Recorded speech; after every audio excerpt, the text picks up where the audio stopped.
Today, I'm excited to talk about how SAP RAR and project systems take RevRec to the next level. We've known for a period of time that companies are continuing to evolve business models, that we see many more project type business models coming about.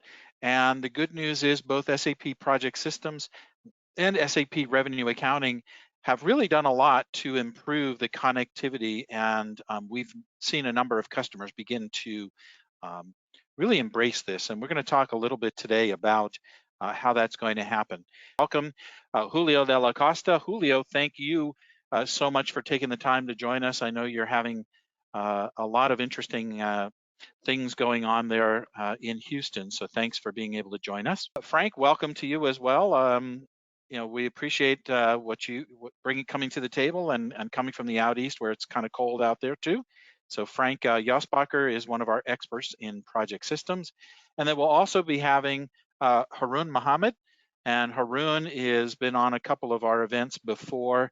And Haroon is a deep expert in revenue accounting, a former partner with KPMG. So the whole concept of project accounting is to allow companies to basically match cost with their revenues, and how we do that is the topic of this really foundational conversation of project accounting. You know, in the area of project accounting, we have four main types of projects.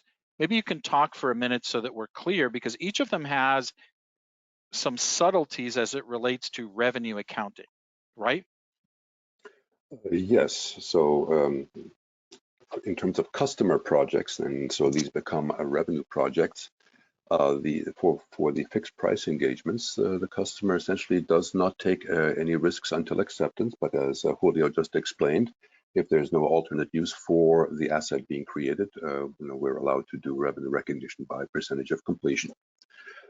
We may have unit-based engagements, and those may be in terms of the quantities greater than one, i.e. if I'm going to install seven systems and I've completed an installation of 6 of them, then my completion is 6 out of 7.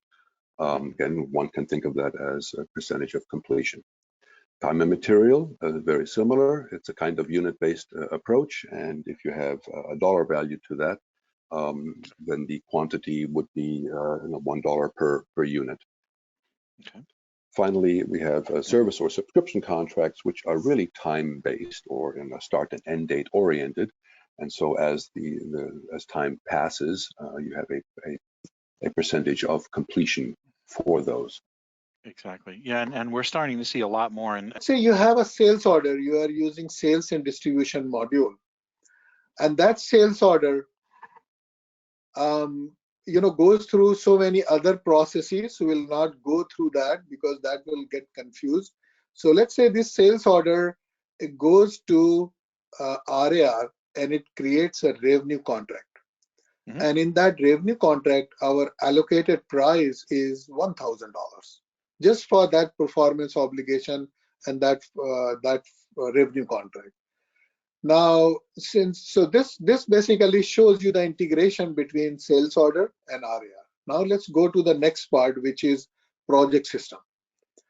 Let's assume project system has a planned cost of $100 for that particular line item of the sales order. What we have to note here that sales order has a line item, and that line item will have a WBS element as an account assignment, and that WBS element's planned cost is $100. That's what we are saying.